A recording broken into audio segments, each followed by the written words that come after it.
Hey guys, it's Kat and I'm back today to conclude my Pan That Palette series. Now, yesterday I did conclude my Project Pan series, so if you want to see how I went with my Project Pan, that's already up. I'll link it in the description box. But if you want to see how much progress I've made on my palettes, then this is where you want to be. All right, so I haven't done an update for 2 months, so I will show you my progress since my last check-in and then also show you the palette compared to when I introduced it into this project. I'm going to start with my Laura Mercier. This is the Fall in Love Face Illuminator collection. Now, I had hit pan on the top 2 shades a couple of months ago, and those pans are just getting bigger and bigger. Especially on the gold shade, you can see that cross-hatch sort of pan getting more and more exposed.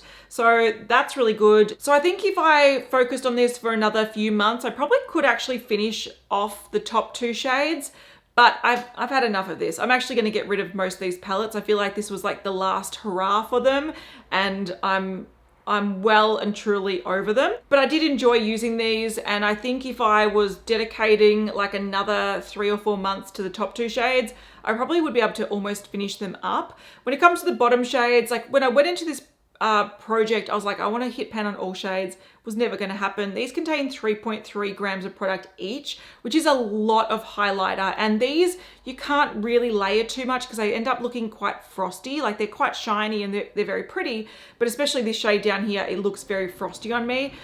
So I was limited with how much I can use without it looking a little bit over the top. But I'm happy with that progress. The next palette is my blush palette. So this is the Smashbox Crush on Blush palette. So all you can really see is maybe the pans getting bigger, especially the middle top row pan, that sort of peachy shimmery shade, that's getting bigger and bigger. There is no progress on the shade below it because that was too dark for my complexion. And I found that it didn't blend super well. It was a little bit grippy, and I couldn't go there. But I am happy overall with the progress on this. So since I introduced it, I've used up the highlighter, the bronzer, and I've hit pan on 3 of the 4 blushes. Now again, these contain a lot of product. The big pans contain about 4.5 grams and the small pans are about half that, so 2.2-ish. So yeah, I feel like I've used up a lot of product, and to be fair, look, bronzer and highlighter, they were sort of easy to use because the pans are fairly small and I used it on a like fairly large area of the face. But compared to like what was the highlighter, look how much blush there is. And blush is a product that you can go overboard with very easily. Especially this shade is quite pigmented, so I had to use the lightest hand with it. And blush is one of those products that you can't really reapply during the day. So you can only put so much on every day. So I feel like hitting pan on 3 or 4 of the 4, I think I've done a really good job. And I am over these shades and I'm over this formula. The formula is okay, the shades are okay, but they're not something that I'm like really lusting after every day. So I'm happy to get rid of this. I feel like it's definitely had a last hurrah, and I can say goodbye to it. Let's go on to the eyeshadow palettes. I'm gonna start with my mini because I like this one. I actually have hit pan on 1 shade since my last check-in, and it's the shade Crisp, which is the bottom middle shade. Now, to be fair, I haven't really used this in the last month or so. I just wanted to sort of get as much use out of the Lorac palettes as possible, so I sort of put this one away. But I think if I did use this a lot more in the last few weeks, I would have been able to hit pan on the dark brown. So I could have got 5 out of 6 pans. But I'm happy with the progress on this, and this is the one palette I'm actually keeping because I really like the formula of this. It's a really nice travel palette. If I go to my mum's house for the weekend or anywhere, this is a really nice one to take because it can create full looks. It's a nice formula, and it's very, very compact. So that's the one I am going to keep, and that was just inserted in this project sort of mid-year to add a little bit more color variety because I was getting a bit sick of the bigger palettes. All right, onto the bigger palettes. I'm going to talk about the one that's got least progress first, which is the Lorac Pro 2. This one I ended up hitting pan on 7 shades out of the 14, so halfway done, which is all right.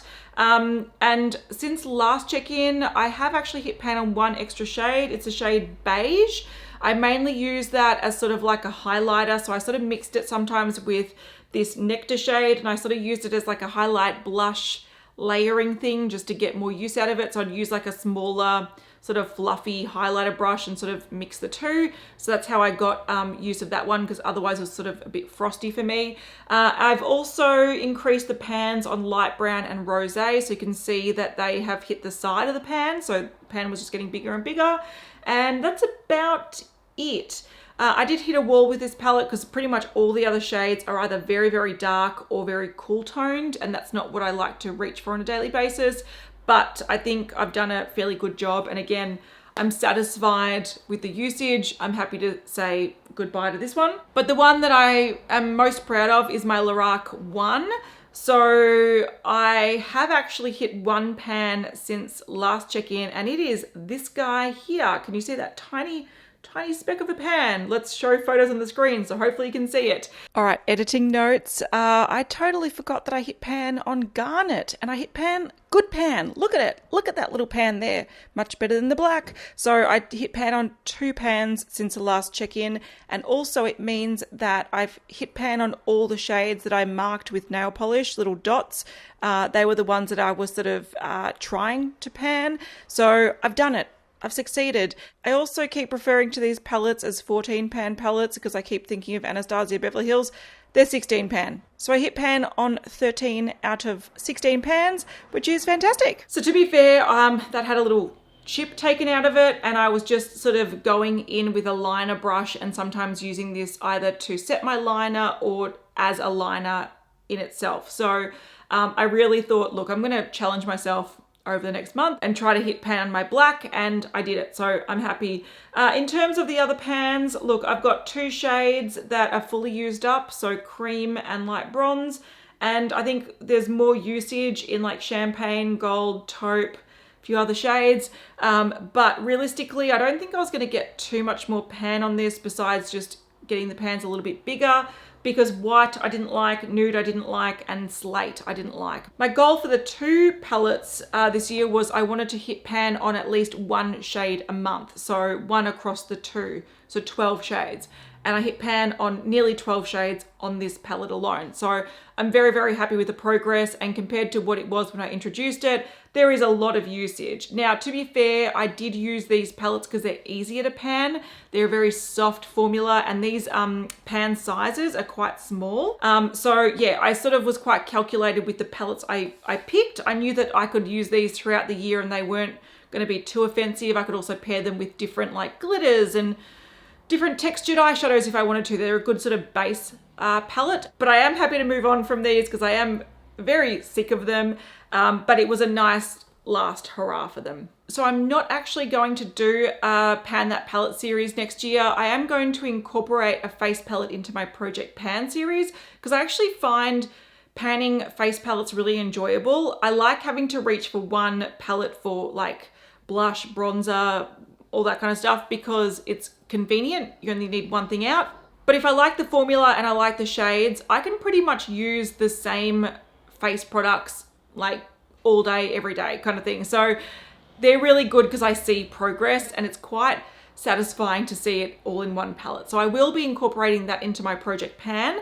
The reason I'm not doing a Pan That Palette series is because I'm going to work through my eyeshadow palette collection and test them out for a couple of days or like a week per palette, and at the end of the month sort of reflect on what I think about the palettes and which ones I'm going to keep and get rid of. So similar to my Project Apocalypse, which is still going to continue into the first part of next year, I want to do the same kind of concept with eyeshadow palettes. So I can't really focus on 1 or 2 eyeshadow palettes to use every single day for a year when I'm trying to declutter and work through my eyeshadow collection. But it's been fun, and it has highlighted that if you sort of focus on the same makeup, you can definitely get some really good progress.